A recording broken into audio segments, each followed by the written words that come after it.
You know those intrusive thoughts that you've had for a long time? That is the obsessive part in you. And the performance, what I call the performance, which is the actual thing that you do or don't do or feel based on that intrusive thought, that is the compulsive part in you. So you're having those intrusive thoughts because you're suffering with obsessive compulsive disorder. The obsession is the intrusive thought, and the compulsion is the consequence. It is something that you do or don't do, but it could be a feeling. It could be such a thing as a panic attack. The intrusive thought could be something as simple as every time somebody calls on you, you're going to get a panic attack.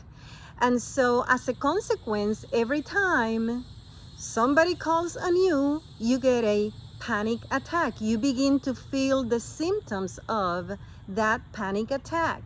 That panic attack is your compulsive side. You are suffering with obsessive compulsive disorder. And possibly throughout the day, you have other obsessions and other compulsions.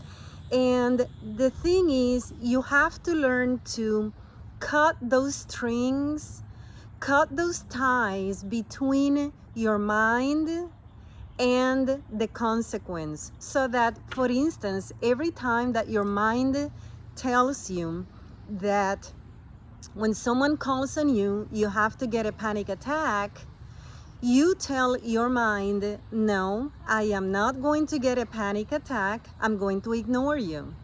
And so once you do this enough times, you will see that it's going to become pretty easy to ignore those intrusive thoughts.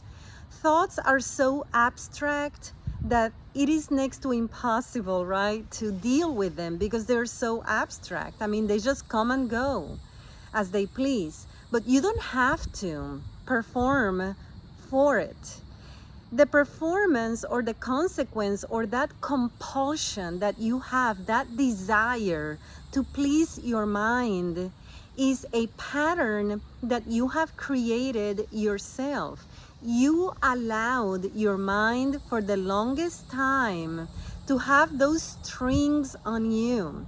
But if you think about it, you are the one in the middle who has the power to put a stop to everything. Because in order for the intrusive thoughts to get their way, they have to pass through you first. And you're the one who makes it happen or not happen. So it can stop right here with you. But you almost have to treat your mind as a separate individual entity, almost as if it were outside of your body. So you have mind, you have your body, and you have performance.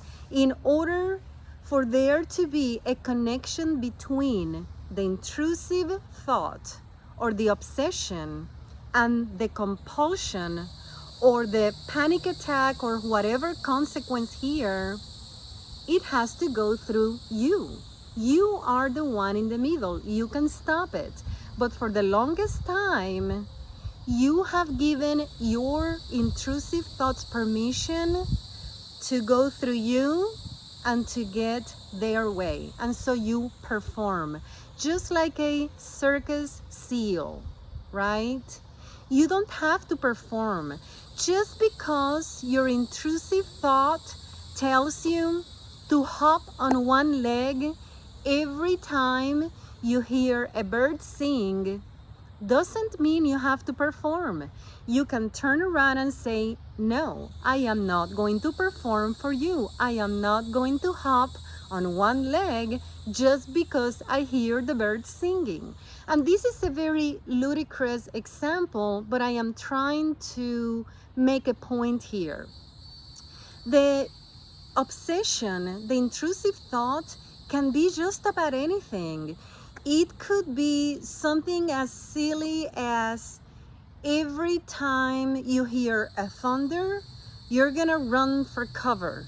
My gosh, that could be an obsessive thought. And before you know it, you sure are running for cover, right? So you turn around and you say, no, I don't have to run for cover. You are not my boss. I tell you what to do. You don't tell me what to do.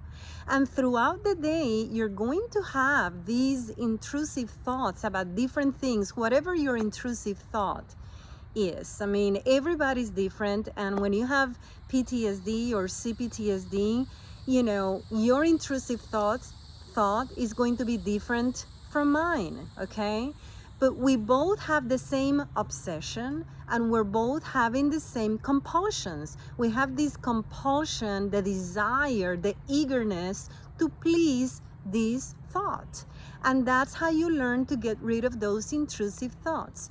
I know that in 2000 and 2001, when I used to have these horrible intrusive thoughts, to me, that was the hardest part to deal with my PTSD.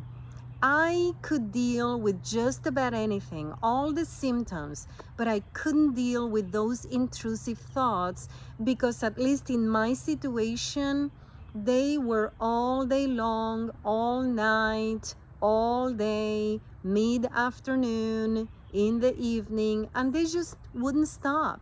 It is an obsession, and it is, these thoughts are going through your mind, and you really feel stuck, and you feel like you cannot help it. You cannot ever recover from that because they are thoughts, they are abstracts, and you don't know what to do with them. I am here to tell you that once you teach your mind who the boss is, your mind is going to think very hard before bombarding you with those intrusive thoughts.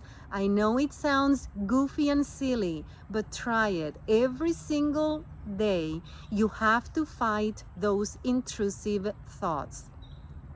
Chances are that throughout the day, you also have other obsessive thoughts and other compulsions to do, to not do, or to feel something just because you are being bombarded with these intrusive thoughts. And throughout the day, you have to do the same thing. You have to stop those thoughts and say, no, I will not perform for you. This is where the boss stops. It stops with me. That intrusive thought, that obsessive thought is not going to connect any longer to my compulsion, okay? And that's how you break the tie between those two. I hope this helped some of you, and I hope you have a great weekend. It is the 4th of July coming up around the corner, so I hope you have a great family time with your loved ones, and I will see you on the next video. And remember, the world is a better place because you are in it.